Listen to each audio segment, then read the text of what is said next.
Hello guys, welcome back to your favourite channel. तो आज हम करने वाले हैं exercise 3.2 question number 3। So the question is from the pair of linear equations for the following problems and find their solution by substitution method. Sorry, यहाँ पर from नहीं form है, फॉर्म करना है आपको पेयर फॉर्म।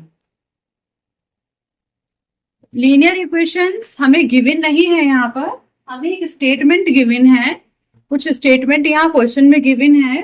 तो हमें पहले खुद से लीनियर इक्वेशंस बनानी है दो, फिर उन दोनों इक्वेशन से सॉल्यूशन फाइंड करने हैं बाय सब्स्टिट्यूशन मेथड। तो सब्स्टिट्यूशन मेथड अभी तक सभी को क्लियर हो ही गया होगा, क्वेश्चन नंबर 1 और 2 में हमने किया है। तो वहां पर हमें इक्वेशंस गिवन थी, बट यहाँ पर हमें इक्वेशंस गिवन नहीं है। तो सबसे पहले हमें इक्वेशंस फॉर्म करनी है। तो देखिए इक्वेशंस कैसे फॉर्म करेंगे, क्वेश्चन को हम रीड करते हैं फिर से। The difference between two numbers, कोई दो नंबर्स हैं जिनका डिफरेंस 26 है। हमें नहीं पता कि वो दो नंबर्स कौन से हैं, तो हम लेट कर लेते हैं कि एक नंबर x है and the other is y। Let the one number be x and other is y। Okay, एक नंबर x है और एक y है। अभी हमें इन x और y की ही वैल्यू फाइंड करनी है। तो देखिए हम इक्वेशन कैसे बनेगी। अब उसने कहा है कि जो दोनों नंबर्स हैं उनका डिफरेंस 26 है। तो अकॉर्डिंग टू क्वेश्चन क्या बोला है उसने कि दोनों नंबर्स का डिफरेंस कितना है, 26 है। बन गई हमारी यहां से एक इक्वेशन। अब आगे क्या बोला है उसने कि एंड वन नंबर, उनमें से जो एक नंबर है इज है कितना, 3 times the other, sorry y। उनमें से एक नंबर दूसरे नंबर से 3 टाइम्स है। बन गई यहां से भी हमारी दूसरी इक्वेशन। और देखिए दूसरी इक्वेशन में तो हमें एक वेरिएबल की डायरेक्ट वैल्यू भी मिल गई है, हमें वैल्यू फाइंड करने की जरूरत नहीं है वहां से। तो अभी हम इनको कैसे सॉल्व करेंगे, हमें दिख रहा है x is equal to 3y। तो हम ये वैल्यू यहां से फर्स्ट इक्वेशन में पुट कर सकते हैं। तो from equation first and second दोनों से हमें क्या मिल रहा है, देखो हमने क्या किया, 3y को यहां पुट कर दिया। 3y minus y is equal to 26। 3y minus y is 2y is equal to 26। यहां से y की वैल्यू आई हमारी 26 upon 2, that is 30। It means हमारा जो ये y वाला जो नंबर हमने लेट किया था वो 13 है।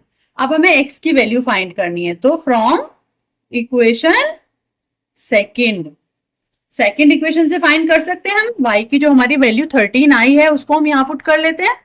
सो x is equal to 3, y की जगह हमने 13 पुट किया। x इज इक्वल टू 13, 3 ज़ा 69। दोनों नंबर्स हमें फाइंड हो गए। अपने आंसर को भी हम चेक कर सकते हैं कि उसने बोला था कि दोनों नंबर्स का डिफरेंस 26 है। तो हमारे भी एक नंबर है 13 और एक नंबर है 69। अगर आप इनको माइनस करोगे तो आंसर 26 ही आएगा। सेकंड उसने बोला था कि एक नंबर दूसरे नंबर के 3 टाइम्स के इक्वल है। तो यस, ये 13 है, ये 69 है, और 13 3 ज़ा 69 होते हैं। इट मीन्स ये नंबर इससे 3 टाइम्स है। तो दोनों जो इक्वेशंस हैं वो सेटिस्फाई हो रही हैं हमारे आंसर्स के साथ। इट मीन्स यही हमारे रिक्वायर्ड आंसर्स हैं, y की वैल्यू 13 एंड x की वैल्यू 69। आई होप सभी को क्लियर हो गया होगा। करते हैं इसका next part. The next part is the larger of two supplementary angles exceeds the smaller by 18 degree. To supplementary angles, दो सप्लीमेंट्री एंगल्स हैं, उसके लिए हमें सप्लीमेंट्री एंगल्स पहले पता होना चाहिए, तभी हम इक्वेशन फॉर्म कर सकते हैं। तो देखिए सप्लीमेंट्री क्या होते हैं, ऐसे दो एंगल्स जिनका सम 180 डिग्री होता है। ये कितना भी डिग्री हो सकता है, ये कितना भी डिग्री हो सकता है, बट अगर इन दोनों को ऐड करेंगे हम तो 180 आंसर आएगा, वही हमारा सप्लीमेंट्री एंगल होता है। तो यहाँ पर दो एंगल्स उसने बोला है, हमें नहीं पता वो उनकी मेजरमेंट क्या है, वो कितने कितने डिग्री के हैं। तो हमने लेट कर लिया, let the two angles be x and y. हमने लेट कर लिया कि वो जो दो एंगल्स हैं वो एक्स एंड वाई हैं। इसमें भी हमने कुछ इस तरह से लेट किया है कि एक्स जो है वो ग्रेटर देन है वाई से। ओके, तो एक इक्वेशन तो देखो हमें खुद से बनानी है, क्योंकि हमें पता है कि दोनों एंगल्स का जो सम होता है वो 180 डिग्री होता है। तो यहाँ तो कोई प्रॉब्लम नहीं होनी चाहिए इस इक्वेशन को बनाने में। एंड नेक्स्ट उसने कुछ कंडीशन दी है, उसी से बना लेते हैं। एंड उसने क्या बोला कि the larger of to supplementary angles, ये जो दो सप्लीमेंट्री एंगल्स हैं इनमें जो लार्जर है, लार्जर कौन सा है, एक्स है, एक्सीड्स ये बड़ा है, द स्मॉलर छोटे वाले से कितना बड़ा है, बाय 18। इट मीन्स y में अगर मैं 18 को ऐड करूंगी तभी वो x के इक्वल हो सकता है, क्योंकि x जो है उससे 18 बड़ा है। तो बस ये समझ, बहुत सारे स्टूडेंट को कंफ्यूजन हो जाता है कि ये नंबर हमें ऐड किधर करना है। तो आप ये देखिए, लार्जर वाले के अगर हमें स्मॉलर वाले को अगर लार्जर वाले के इक्वल लाना है, हमने इक्वल टू का साइन लगाया, अगर हमें इसके इक्वल लाना है तो इसी में ही तो ऐड करना पड़ेगा, क्योंकि ये तो ऑलरेडी 18 ज्यादा है, तो इसमें 18 ऐड करके हम इसके इक्वल बना लेते हैं। तो यहां से हमारी दो इक्वेशंस हमें मिल गई हैं। चलिए अब सॉल्व कर लेते हैं। यहाँ पे देखो हमें x की वैल्यू फाइंड हो गई है, तो हम इस x की वैल्यू को डायरेक्ट हम यहाँ पुट कर सकते हैं। So from equation first and second, ये x की वैल्यू हम यहाँ पुट कर देते हैं, y प्लस 18, और ये y अपनी प्लेस पे है ही 180। अभी y and y, 2y plus 18 is equal to 180। So 2y is equal to 180 में से 18 सब्ट्रैक्ट हो जाएगा, तो यहां बचेगा आपका 2y इज इक्वल टू 162। तो y की वैल्यू आएगी 162 डिवाइडेड बाय 2, दैट इज 81। तो y की वैल्यू यहां से हमें मिली 81। अब देखिए y की वैल्यू हम कहीं भी पुट कर दें, यहां पुट कर दें तो हमें x की वैल्यू भी फाइंड हो जाएगी। सो फ्रॉम इक्वेशन सेकेंड हमने क्या किया, x एज इट इज रहा, y की जगह हमने 81 पुट कर दिया और ये 18 यहाँ पर था। तो हमारी x की वैल्यू कितनी आई, 99 डिग्री। दोनों वैल्यूज फाइंड हो गई हमारी, x की भी एंड y की भी। So this is the required answer. चलते हैं थर्ड पार्ट पर। The next part is the coach of a cricket team buys 7 bats and 6 balls for rupees 3800. Later she buys 3 bats and 5 balls for rupees 1750. Find the cost of each bat and each ball. Cricket team के coach ने 7 bats and 6 balls खरीदे rupees 3800 में। हमें नहीं पता कि bat की cost क्या है या बॉल की कॉस्ट क्या है, एक बैट कितने रुपीस का है या एक बॉल कितने रुपीस की है, हमें ये नहीं पता है। हमें ओवरऑल पता है कि 7 बैट्स एंड 6 बॉल्स मिलाकर 3800 रुपीस के आए हैं। एंड लेटर शी बाइज, बाद में उसने फिर से कितने बैट खरीदे, 3 बैट्स एंड 5 बॉल्स जब उसने एक साथ खरीदे तो वो 1750 रुपीस के आए थे। तो हमें कॉस्ट बतानी है बैट एंड बॉल ईच, कि एक बैट की कॉस्ट क्या होगी और एक बॉल की कॉस्ट क्या होगी।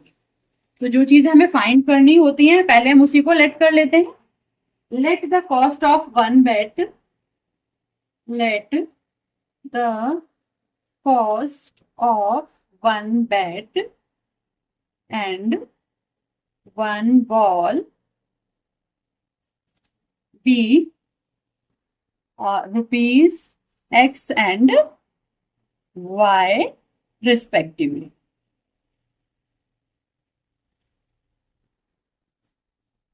रेस्पेक्टिवली मीन्स, रेस्पेक्टिवली इसे मीन्स क्या होता है कि हमने फर्स्ट नंबर पर बैट लिखा है तो x जो है वो बैट की कॉस्ट होगी, एंड यहाँ पर हमने बॉल लिखा है तो y की, मतलब जिस सीक्वेंस में हमने नेम लिखे हैं उसी सीक्वेंस में हमने उनकी कॉस्ट लिखी है। चलिए ये तो हमने लेट कर लिया। अभी क्वेश्चन से हमें क्या इक्वेशंस बनाने में हेल्प मिल रही है वो देख लेते हैं। 7 बैट खरीदे थे, एक बैट हमारे अकॉर्डिंग कितने का है, x रुपीस का है, तो 7 बैट कितने के होंगे, 7x रुपीस के होंगे, प्लस 6 balls, एक बॉल की कॉस्ट ₹y है अकॉर्डिंग टू अस, और 6 बॉल उसने खरीदी थी, और दोनों का जो टोटल था वो ₹3800 था। आई होप सभी को क्लियर हो गया होगा। अब ऐसे ही यहां से बनेगा 3 बेट्स एंड 5 बॉल्स, इनकी कॉस्ट क्या थी? ₹1750। अभी हमारी ये दो इक्वेशन आई हैं। अब इन दोनों इक्वेशन से हमें एक्स और वाई की वैल्यू फाइंड करनी है। तो हम वही करेंगे, पहले हम एक इक्वेशन से किसी एक वेरिएबल की वैल्यू फाइंड कर लेते हैं। सपोज मैंने यहाँ 5y रखा, यहाँ 1750 माइनस 3x, यहाँ फिर y, ये 5 भी इसके नीचे आ गया, इसको मैंने इक्वेशन थर्ड का नाम दे दिया। अब y की यही वैल्यू उठा के मैं फर्स्ट इक्वेशन में पुट कर दूं, जैसा हम अब तक करते आए हैं। So from equation first, equation first से क्या होगा? 7x प्लस 6, और y की जगह क्या पुट कर दिया हमने? 1750 माइनस 3x अपॉन 5, और इज इक्वल टू में था 3800। Got it? अभी हम इसको सॉल्व करेंगे। 7x ही रहेगा, प्लस 6 की हम मल्टीप्लाई कर लेंगे अंदर, तो कितना आएगा? 6 से आप इसको मल्टीप्लाई करेंगे 0, 6 5 30, 0 42 और 3 45, 4 6 1 6 और 4 10, माइनस 6 3 18x, और अभी इसके नीचे हमारा 5 है। ध्यान दीजिएगा 5 हमारा इसके नीचे, 7x के नीचे नहीं है। ओके, यहाँ पर है 3800। अब हम एलसीएम लेके इसके नीचे 1 है, तो एलसीएम लेके क्रॉस मल्टीप्लाई कर लेते हैं, क्योंकि सॉल्व तो तभी होगा जब एक्स एक्स के एक साथ आएंगे numbers. 7 5 35x plus 10500 minus 18x is equal to 3800। अभी 35x में से हम 18x माइनस करेंगे तो हमारा बचेगा 17x प्लस 10500 3800, और यहां पर है हमारा 5। अब देखिए हमें x की वैल्यू फाइंड करनी है, तो सबसे पहले तो हम 5 को इधर भेजते हैं। जिसकी हमें वैल्यू फाइंड करनी होती है उसके आसपास जितने भी नंबर्स होते हैं ना, उन सबको हम दूसरी साइड शिफ्ट कर देते हैं। तो बट ऐसे ही शिफ्ट नहीं हो जाते, उसके भी कुछ रूल्स होते हैं। सबसे पहले आप सबसे दूर वाले को शिफ्ट करोगे। भाई ये 5 है और ये डिवाइड में है, तो इधर मल्टीप्लाई में जाएगा। 17x प्लस 10500 3800 में हमने 5 से मल्टीप्लाई कर दी। अभी यहां पर 17x, अब 17x के पास से हम इसको भी दूसरी साइड शिफ्ट करेंगे, तो पहले इनको मल्टीप्लाई करके लिख लेते हैं। इनको मल्टीप्लाई करके आने वाला है आपका 0 0 8 5 44, 44 कैरी, 5 3 15 और 4 19,000, और यहां से फिर हमारा 10500 माइनस में आ गया। तो यहां से हमारा कितना बचेगा? 17x इज इक्वल टू, हम इसे माइनस करेंगे तो आएगा 8500। फिर x की वैल्यू जब हम फाइंड करेंगे तो 8500 में डिवाइड हो जाएगा 17 से, 17 से डिवाइड हो जाएगा। देखिए 17 से डिवाइड करके क्या आएगा आपका? 17 5 85 एंड 0 0, तो हमारी x की वैल्यू आई 500। x की वैल्यू 500 हो गई। अब हमें y की वैल्यू फाइंड करनी है, तो हम किसी भी इक्वेशन में सपोज हम यहीं पे रख लेते हैं, x की जगह 500 रख लेते हैं, और वैल्यू हमारी यहीं से ही फाइंड हो जाएगी। तो थोड़ा सा स्पेस हम बना लेते हैं, यहीं बना लेती हूँ मैं थोड़ा सा स्पेस। आई होप सभी ने नोट तो कर ही लिया होगा। ये था, तो यहां कर लेते हैं from equation third. y is equal to 1750 minus 3 into 500 upon 5। y is equal to 1750 minus 1500 upon 5। तो y इज इक्वल टू आएगा 250 अपॉन 5। It means 5। y की वैल्यू आई आपकी 5। 250 सॉरी 50 50 5 5 से 25 एंड 0 50। y की वैल्यू आएगी 50।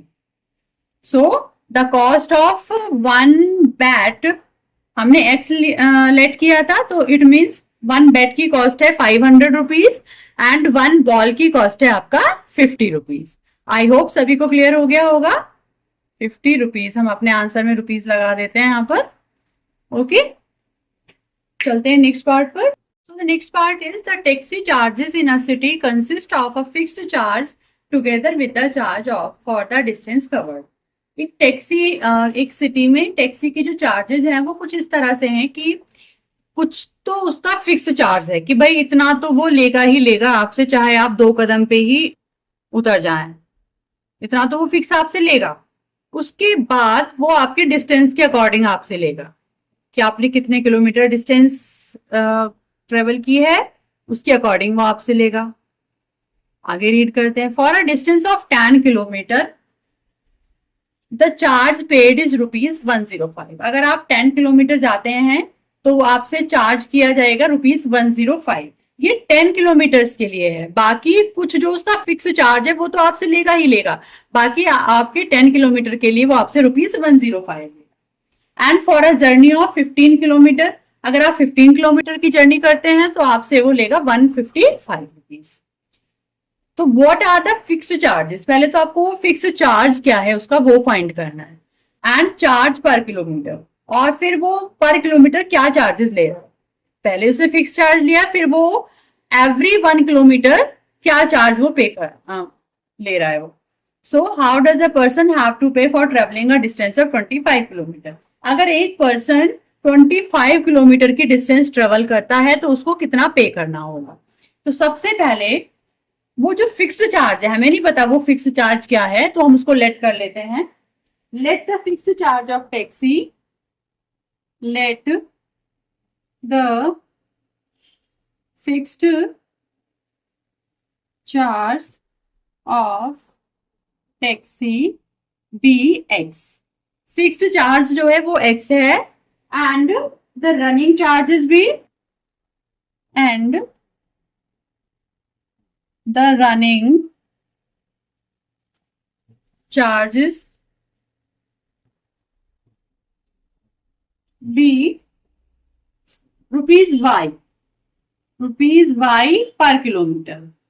हमने लेट किया कि वो 1 किलोमीटर के y रुपीज ले रहा है। अब क्वेश्चन के अकॉर्डिंग देख लेते हैं। क्वेश्चन ने कहा है कि अगर कोई पर्सन 10 किलोमीटर की डिस्टेंस कवर करता है तो उसे कितना पे करना होता है, 105। अब यहां से देखिए क्या इक्वेशन बनेगी। देखिए x रुपीज तो उसने दिए ही दिए होंगे क्योंकि ये तो उसका फिक्स है, ये तो उससे लिया ही गया होगा, प्लस फिर उसने 10 किलोमीटर ट्रेवल किया है तो 10 किलोमीटर के लिए उसने एवरी किलोमीटर के लिए y रुपीज, तो 10 किलोमीटर अगर वो गया है तो 10 इंटू वाई उसने इतना पे किया होगा, और प्लस साथ में जो फिक्स चार्ज था वो तो दिया ही दिया होगा। तो उसने टोटल मिला के कितना दिया है, ₹105। क्लियर हुआ सभी को।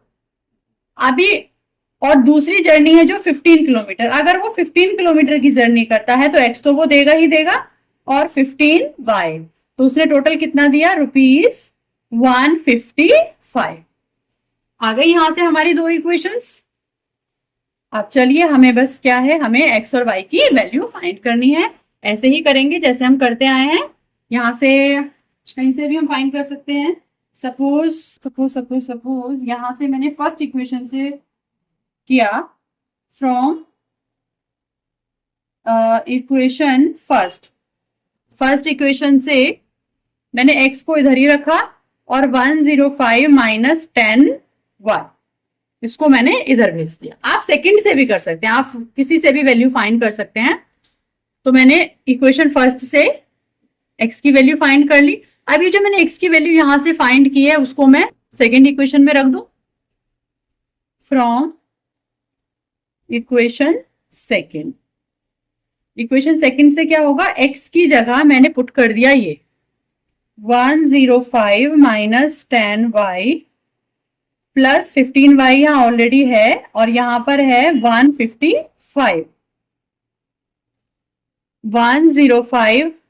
अब 15y में से 10y माइनस होंगे तो बचेगा आपका 5y और यहां पर 155, तो 5y इधर ही रहेगा। 155 माइनस 105, तो 5y हमारा कितना आया, 155 में से 105 हमने माइनस किया, दैट इज 50। तो y की वैल्यू आएगी हमारी 50/5 इज इक्वल टू 10। y की वैल्यू क्या आई, ₹10। 10 रुपीज हमारी y की वैल्यू आई। अब y की वैल्यू तो हमें फाइंड हो गई, इट मीन्स उसने पर किलोमीटर वो 10 रुपीज चार्ज कर रहा है, बट हमें अभी फिक्स जो चार्ज है वो भी तो फाइंड करना है, हमें अभी x की वैल्यू भी तो फाइंड करनी है। तो चलिए हम इधर थोड़ा सा स्पेस बना के कर लेते हैं।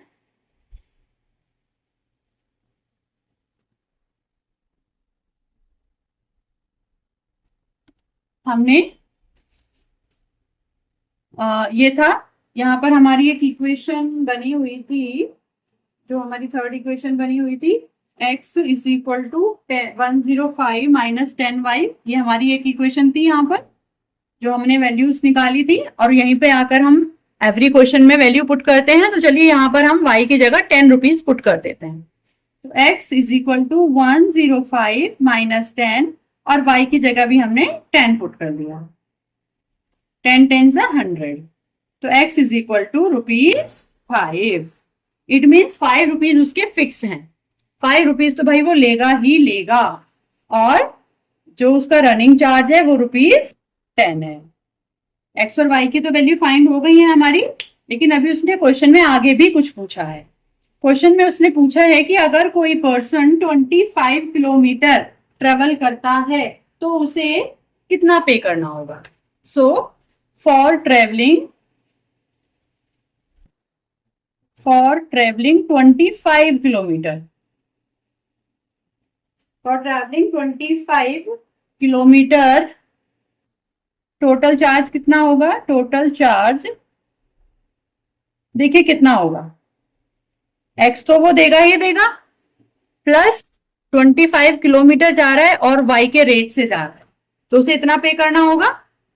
वैल्यू पुट कर लेते हैं, x की जगह हमने 5 पुट किया, प्लस 25 इंटू y की जगह हमने 10 पुट किया, 5 प्लस 250, इट मीन्स ₹300 उसको, सॉरी 250 एंड 5, तो कितना हो गया 255 रुपीज उसे पे करने होंगे अगर कोई पर्सन 25 किलोमीटर जर्नी करता है। आई होप क्लियर हो गया होगा सभी को। फिर भी अगर किसी को कोई डाउट है तो प्लीज कमेंट करके बताएं। चलते हैं नेक्स्ट पार्ट पर। Next question is a fraction becomes 9/11 if 2 is added to both the numerator and denominator. If 3 is added to both the numerator and denominator, it becomes 5/6. Find the fraction. तो देखिए क्या कहा है question ने कि एक fraction है। Fraction क्या होती है, कोई भी ऐसा नंबर जिसको हम x/y की फॉर्म में लिख लेते हैं, एक नंबर ऊपर लिखा होता है एक नीचे, उसको हम फ्रैक्शन बोल देते हैं। तो ऐसा ही कोई नंबर है, अब वो नंबर ऐसा है कि वो फ्रैक्शन 9/11 बन जाती है कब, जब 2 ऐड किया जाता है न्यूमरेटर एंड डिनोमिनेटर दोनों में, और अगर न्यूमरेटर एंड डिनोमिनेटर दोनों में 3 ऐड किया जाता है तो वो 5/6 बन जाती है। तो ऐसे फ्रैक्शन बताएंगे। चलिए जो चीजें हमें नहीं पता है लेट कर लेते हैं। लेट द फ्रैक्शन बी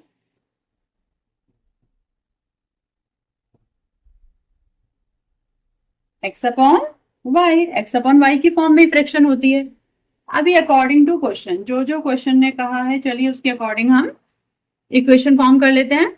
उसने कहा है कि अगर फ्रैक्शन में अगर हम 2 ऐड कर देते हैं न्यूमरेटर में और 2 ऐड कर देते हैं डिनोमिनेटर में, तो हमारी इक्वेशन बन जाती है 9/11।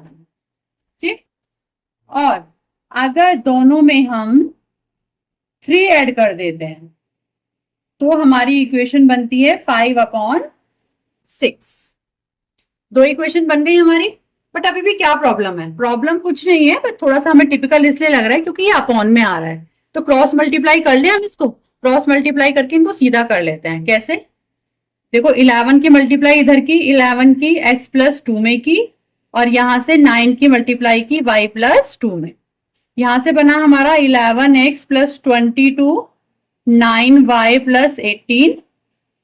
अब x और y के हम एक तरफ ले आते हैं, 11x - 9y और 18 - 22।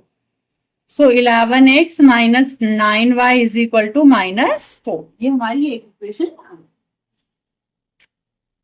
सेकंड को भी हम सॉल्व कर लेते हैं थोड़ा सा। ये तो हमारी एक इक्वेशन आ गई है फर्स्ट वाली। इसको भी हम क्रॉस मल्टीप्लाई कर लेते हैं। यहां से आएगा 6x + 6 3 = 18, 5y + 5 3 = 15। यहां से भी हमने x और y को एक तरफ ले लिया, 15 - 18। यहां से हमारी सेकेंड इक्वेशन आई 6x - 5y = -3। ये हमारी सेकेंड इक्वेशन आई। अब इन दोनों इक्वेशंस को हमें सॉल्व करना है। तो चलिए थोड़ा सा स्पेस बना के हम सॉल्व करते हैं। तो हमने दोनों इक्वेशंस को कुछ इस टाइप से लिख लिया, दोनों को एक साथ लिख लिया क्योंकि एट लास्ट हमें सॉल्व तो नहीं इक्वेशंस को करना है। तो हम पहले यहाँ से किसी एक इक्वेशन से किसी एक वेरिएबल की वैल्यू फाइंड करते हैं।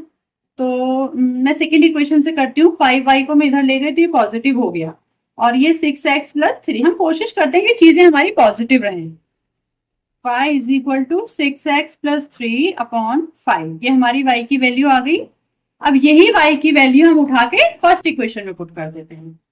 From equation first, 11x - 9, y की जगह मैंने पुट किया 6x + 3/5, और यहां = में है -4। करते हैं इसे। 11x - 9 6 = 54, x माइनस की भी अंदर मल्टीप्लाई हो गई है, या अभी माइनस को साइड ही रहने दो, प्लस 9 3 = 27, और यहाँ पर इसे कुछ ऐसे ले लेते हैं हम। यहाँ 5 है और यहाँ पर -4 है। अब देखिए नीचे 5 है, ये 5 भी तो हमें दूसरी साइड भेजना है, और ये अभी नहीं जाएगा, ये तब जाएगा जब ये दोनों के नीचे होगा। तो चलो इस एलसीएम लेके इसके भी नीचे कर लेते हैं। हमने 5 लिया, एलसीएम क्रॉस मल्टीप्लाई हो गई 55x माइनस, अब ये ब्रैकेट हम ओपन करेंगे तो इस माइनस की मल्टीप्लाई भी अंदर हो जाएगी, -54x - 27, और यहाँ पर -4। 55 में से 54 माइनस होंगे तो एक ही x बचेगा, और ये 5 इधर 20। x की वैल्यू आएगी आपकी 7। इट मीन्स जो फ्रैक्शन हमने लेट की थी x/y, वहां x तो 7 है, ये तो क्लियर हो गया भाई। अब हमें y की वैल्यू फाइंड करनी है, तो मैं यहां पर रख दूं x की जगह 7। तो फ्रॉम इक्वेशन थर्ड इक्वेशन से क्या होगा, y = 6, x की जगह मैंने 7 पुट किया 3, तो y की वैल्यू यहां से क्या आई, 6 7 = 42, और 3 45/5 यानी कि 9। y की वैल्यू आई हमारी 9। सो रिक्वायर्ड इक्वेशन क्या होगी, so the required fraction, so